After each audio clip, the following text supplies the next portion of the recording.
Hey everyone. With the scorching temperatures that we've had across the United States, I want to do one on cooling. Now, I'm not talking about keeping ourselves cool. I'm talking about keeping our equipment cool. If you have computers and you have hard drives, you need to keep them cool.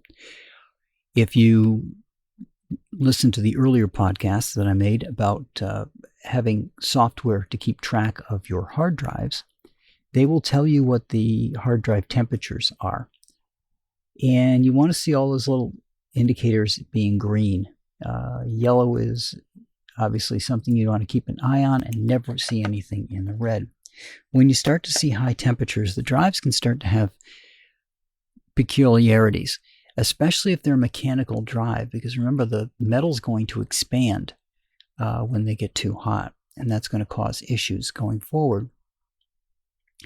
So a trick that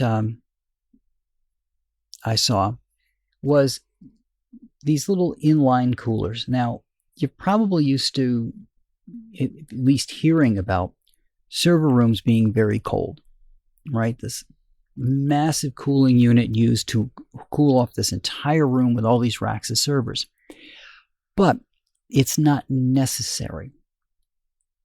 The reason it's not necessary is because all you need to keep cool are the computers. Or if you've got external drives, the external drives. You don't need to cool off the entire room to do that. So APC years ago came up with this interesting idea that if you go through and put in a cooler between your racks of computers. Now remember, computers are put together in racks that basically look like a small cabinet. It's about 6 feet tall, has a door on the front that lets air through. But remember, your computers, at least the server types, they pull air from the front and blow it out the back. Now, they either have the fans in the back to pull it across the board, or they got fans in the front to push it across the board. But in both cases, the front is where the cool air wants to come through, and the back is where the hot air goes out. So if you've ever seen somebody working in a computer server room of the traditional type that are just ice boxes, when we want to warm up, we go around the back side of the servers where all the heat is venting from the computers, and that's where we stand for a moment or two to get warm.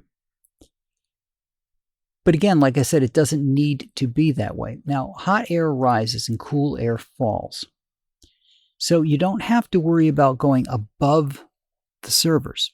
So what they did is they created these inline units that went between every couple. I think the design we had was 3 or 4 on either side. I think we didn't go beyond 3 on either side of the cooling unit. Now, the actual cooler, like all other air conditioning units, is outside. This is just the unit to radiate the cold. And what it would do is it would blow it forward. The idea was if you had 2 rows of computers that are, so you've got a corridor between them so you can get to the computers. They're all facing that corridor. These cooling units would blow the cold air into that little corridor. Again, didn't need to be above the servers, but it kept you wanted the servers to have no gaps between them. So there's little inserts if you didn't have a full rack of servers to put in, so that the only thing that was grabbing that air were the computers. So you had cold air in that hallway, but the computers were pulling that cool air across their boards and blowing the hot air out the back. And of course, as you know, an air conditioner is going to pull air in and push air out. So it's going to pull air in from the back sides, the hot sides, go cool that, and run it back around. Rather than cooling an entire room, you're now cooling this smaller area. And you can do the same thing with your desktop computers or your laptop computers. Just make sure that whatever you're using to cool them goes to their input. If your desktop, and most of them do, pull from the front and push out the back, then all you have to do is make sure the front part of that is cool. However you do that, multiple ways you could do it. If you're not going to keep eye on temperature, I wouldn't box them in, but it is something you could do, is put some kind of structure around it so that whatever is blowing the cool air blows it into that little structure so that it goes through the computers and out the back. In a lot of cases, depending on how you got it up, just having the cooler in the front is going to be enough, because the fan will pull that cool air through the computer and out the back. Obviously, you want to make sure that whatever you're using for cooling is not putting out moist air. You want it to be a little bit more on the dry side. You don't want any moisture accumulating in your computer or subjecting the electronics to moisture. But all you have to do is cool that small space. Now, I've got a setup like that where I've got a little corridor, and my cooling unit doesn't produce any water for the computers to get, but it cools off the area in front of the computers, and the computers can then pull that cool air into themselves. Again, remember, the cool air is going to fall and hot air is going to rise. So having your unit has to be a little bit above where the fans are going to pull in so that it can pull it from the top all the way down. And that's going to allow your computers to cool off. As for hard drives, that's a little bit different, because the external hard drives in a lot of cases do not have any fans.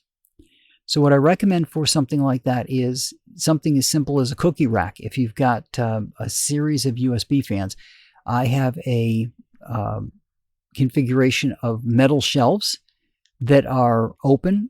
It's not a solid metal shelf. It's bars, looks like a cookie rack. And because of that, the air can get all the way around the drives. Now, all I have to do is put the drives in there and put a couple of fans in place to blow air across those drives, and that pushes the hot air away from the drives and cools them off. And that's all you need to do for those drives. I have a lot of external drives. If you've got a NAS, the NAS usually has its own fan system, so you don't have to worry about that quite as much. But if you're worried about that, you can always put a fan in the back of it to take that heated air away from the unit to add a little bit more cooling. But that way you can keep your equipment cool, which will increase its life expectancy. At the same time, you're not worrying about cooling an entire room. You can go with a much smaller cooler, or something that's more targeted to what you needed to do, and do that. Now, I know that a lot of you do not have a setup anywhere like what I have. I do have a server that's currently off. I've got 4 desktop computers.